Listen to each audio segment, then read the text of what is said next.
A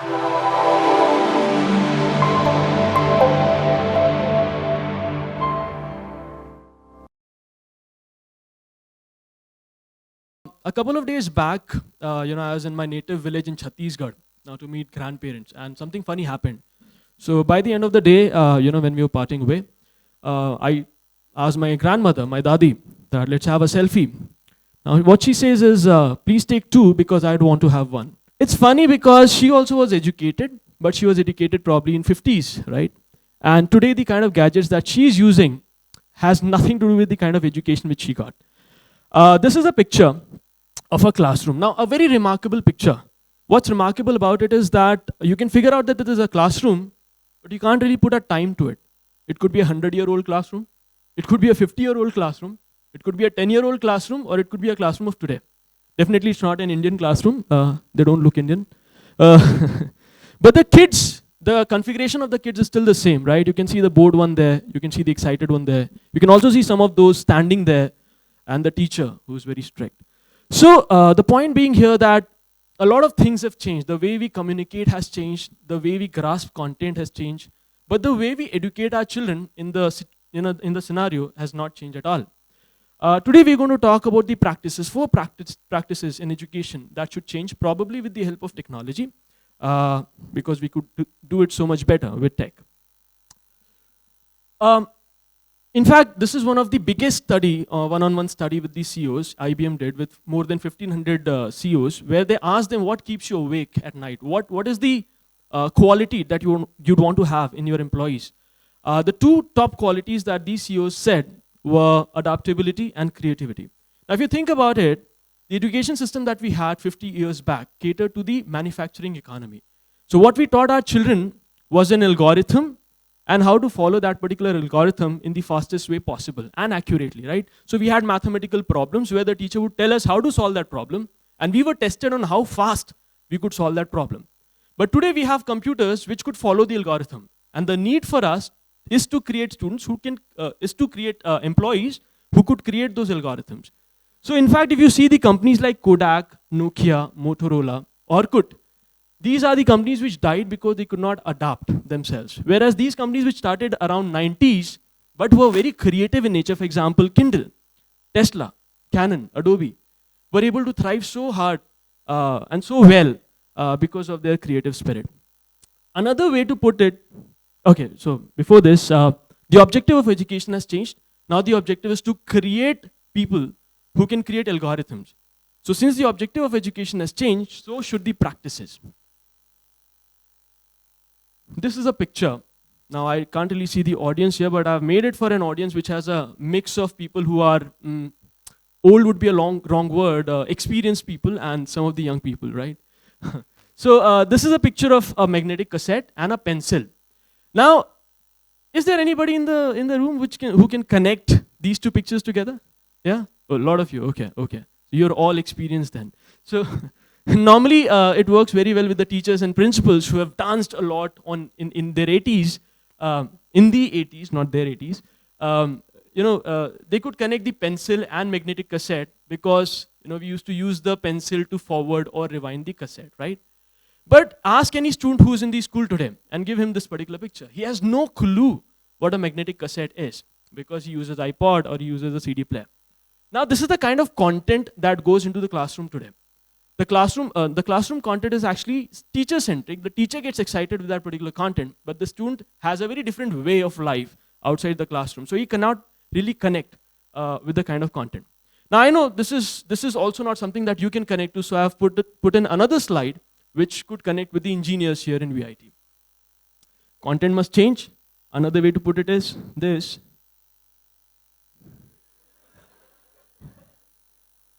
And for some people who might not know who R.D. Sharma is, so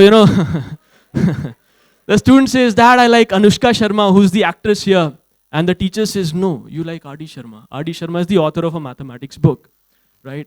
Now the point is, how much ever you slap him, he's still going to like Anushka Sharma, right? So what's the point of telling him what he should like? Instead, we should learn from Anushka Sharma, or here in this analogy, what I'm saying is we should learn from what students like and make our delivery more customized to them so that they like the delivery also, right? So what we did was, we we researched among the students, and we realized that they used to love listening to, this is 3 years back, they used to love listening to rap. In India, it was Honey Singh at that time, right? They used to love listening to Honey Singh. And we thought, what if we created a rap battle between Electron and Proton? Would these students then love to watch that particular rap? And we created that and we just let it out on YouTube. And people were amazed. I mean, they were like, oh, this is good. This is Honey Singh, but more intelligent. So that we did, and we followed it up. And this is the kind of talk which I'm giving to you. Imagine saying this to a principal. Imagine saying this to the board, the CBSE itself. So what happened after that was this. I got a call from the ministry in September 2014, and they had this brilliant project which is called UDAN, which was to empower underprivileged girl children who did not have access to expensive coaching institutes, to empower them to write IIT JEE exams. Now the point is, they called me in September. IIT JEE happens 4-5 months after that, right? Now the chairman says, okay, Lohit, we need to create a plan so that these students can write IIT JEE. I said, brilliant, sir. We can do it in 2 years of time. He says, no, we need to do it this year. So you need to create content so that they can watch the content in 3 months and apply for IIT JEE, write IIT JEE, and get selected in IIT JEE in 3 months of time. The way government is, cool. We said, all right, let's give it a shot. We tried to learn from entertainment industry and try to see what is it that these students would want to actually listen to. So we tried to understand the radio industry, and we tried to see what is it that works well in radio. Incidentally, 2 days back when I was in the village, I saw the same thing. Ramayana was going on. There was a group of musicians playing the music. There was one guy who was telling the story, but that was not it. They also gave a mic to one of the guys in audience so that he could interact with the guy who was telling the story. Makes a lot of sense, because as humans, we do not want a one-way interaction. We want two-way interaction where both of these people could communicate. So we recruited 120 people from IIT Delhi, BITS Pilani and IIT Bombay, gave them 2 mics, created a set of 20 questions for every chapter, starting from 0 to the 100 level questions, the highest level questions. And once the guy started solving the question, the other guy's job was to ask him why is he doing what he's doing, so that all the wrong steps could be taken care of, and it was like a conversation. We gave it to these girls, the underprivileged girls who did not have access, who have never attempted a competitive exam in their lives. When the result came out of 300 UDAN students, 173 had cleared IIT JEE mains. And that was so inspirational for us. And a brilliant validation of the point that we need to understand from the industry that has aced the content delivery mechanism, which is the entertainment industry, and bring it to the education industry. Okay. The second point is feedback mechanism in the classroom. Now, this is what you would have gone through in your schools also, and probably this is what you must be going through in VIT also. So when the teacher asks you a question and she asks you to respond, all you're supposed to do is raise your hand. And teacher is supposed to get an answer, a kind of idea on how many students have actually understood this in the class. Clearly, hands up doesn't work, because some people might just raise hands saying that, okay, teacher would not ask me. Some students might not raise hands thinking teacher would not ask me. But the point is, at the end, teacher should not ask me, right? This feedback mechanism is worthless because it does not really give any kind of feedback. Now, unless the teacher has a feedback on what students are understanding, how can the teacher now customize her delivery to the students? This is a video which we shot 2 years back in Bandstand, which is the C-Face in Bombay. What we realized at that point of time, and which was a shocking realization, was that a lot of times, even a simple concept, like how rainbows form or how tides happen, which is so simple, to understand, a lot of times students remember that concept. They write the same concept in the exam, they get passed, right? So when you actually ask them a question related to that concept, but something which their teachers have never answered before, they give out brilliant answers. So this is, can you increase the sound for that? This is the video where I've asked the question as, why do tides happen? And it is a small part of that particular video. And you then see what happens when you actually ask students to raise hand and assume that they've understood. This tide, I guess it happens because of the gravitational force of the moon. Okay, tell me one thing. See, it's raining everywhere, right? In Uttarakhand, there were floods and everything. There were a lot of rains. Don't you think it could be because the rains have filled the sea so much that the level in the sea has risen up? Yeah, maybe the sea cannot take it anymore. And that is why all of it is coming towards the land. The sea cannot take it anymore. You think so? The sea cannot take it anymore? Not really, but maybe that is the reason. Comes with a capacity. You cannot go beyond it. You have to stay within your limits. This all is happening because of the pollution, population, all of it. So everywhere we are the cause of it, I would say. We are causing tides. Yeah, I guess so. That student definitely raised hand when the teacher asked, have you understood tides, right? So that's what happens. I mean, this is not the only video. In fact, we've researched across 120,000 students. And we realized that all those students actually had remembered the concept and not understood the concept. So what's required is a change in feedback systems to create data-driven classrooms. So what we're doing now is that we've realized with technology, the teacher is not really required in the class to expose a student to a concept.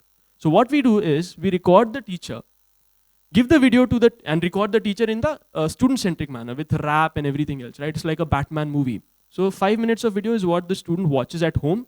While the student is watching at home, my software tracks a lot of user behavior data and figures out if the student is able to recall the information that's being presented to him, and also if he can comprehend the information that's being presented to him. If he can't, the software would ask him to watch that particular part of the video again. Now this is what artificial intelligence can do in education. Now once the software has figured out whether these students in general have understood a certain part of video and not understood certain part of video, they give the feedback to the teacher and the respective action so that the teacher could now drive the classroom in a data-driven way.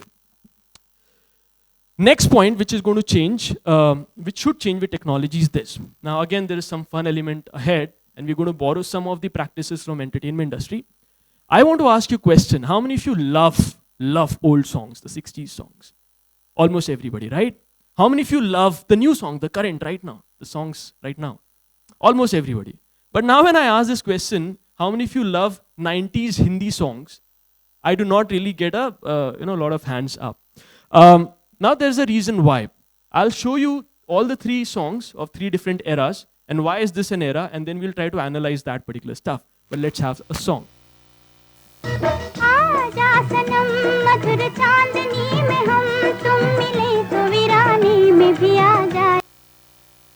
Brilliant song, right? The singer is so beautiful. Not this one, the real one, the singer, Lata ji. The voice is so beautiful, it's melodious, and she's driving the show. She's flawless. The music is low, the singer is taking the charge, right? Now what was the case in this time is, it was 60s. The delivery channels were less, so the demand for content was less. Content consumption was less, basically, that you did not have many theaters, you did not have many transistors, right? So you could do with fewer talents, and you had brilliant talents like Lata ji. So every era has good talents, but only few ones. Now what happened in 80s is that you got television. So because televisions came in, the consumption of content increased. Now the consumption increased, so the producers had this pressure of creating a lot of content. Now you could not have an ensemble of violins sitting and playing for you. So you had to record it into a synthesizer. Now what happened was they brought in technology, generic technology, and they started creating songs with that. This is the kind of song that came up in 90s with the technology which was generic in nature.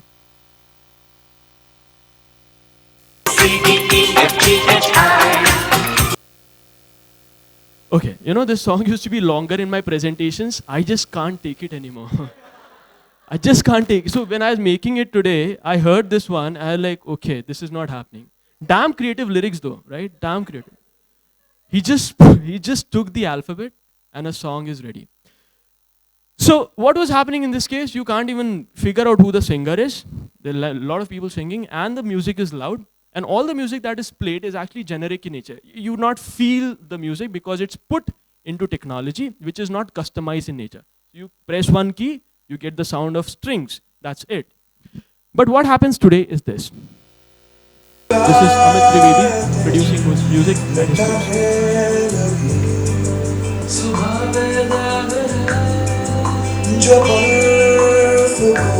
Everything as at a hand's distance. The singer is him, the musician is him, all the other work is being done by the machine, but what's beautiful here is that the machine is customizing everything for the musician, right? Now, we in education is actually in the 90s phase. So what we do right now is, so we had brilliant teachers before, but now the number of students grew, so we needed technology. So we gave the teachers a lot of generic resources to use in the classroom, expecting that it would work as well as a good teacher does in the classroom. What we did not assume, or what did we not predict there, was that the teachers would not be human in the classroom then, right? What we require now to have in the classroom is customization of these resources, which we give to the teachers in the classroom. So what must change, the third number, what must change is the teacher resources from generic to customized now, so that the teacher can put it in her own human manner.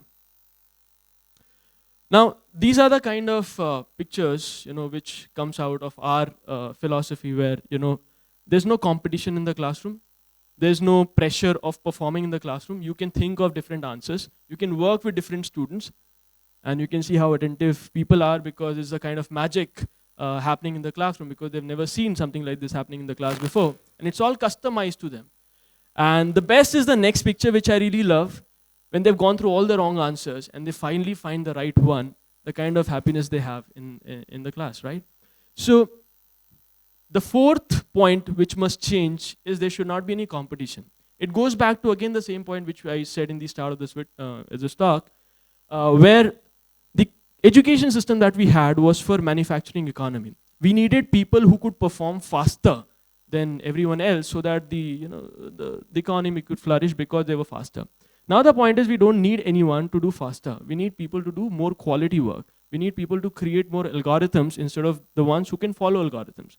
So there's no point of competing. Instead, there's a very good reason why we should collaborate together, and we should teach our students to collaborate instead of compete against each other. In fact, there's this very sad news which I heard a week back, where a student from Bihar had gone to Kota to study for ITJ, and he recorded a video telling their parents how he's such a shame for the family because he could not score good marks in Kota. And he recorded that video, and 5 minutes later he jumped into Chambal River. Only his body was found by the evening. Now the point is, why did he do that? He did that because he thought marks were everything. This education system had taught him that marks were everything, and performing for those marks was the only thing in life. This is what I wanted the title of my talk to be, but I thought this was way too sensitive, but I still wanted to put it in the talk. That I feel education is what teaches us a way to life. Education is what teaches us how we should live our life. What are the principles that we should live our life with? Education is a dead religion. We should do everything that we can to bring our faith back, and to also customize education to the needs that we have today, instead of living in the needs that we had 100 years back. Thank you.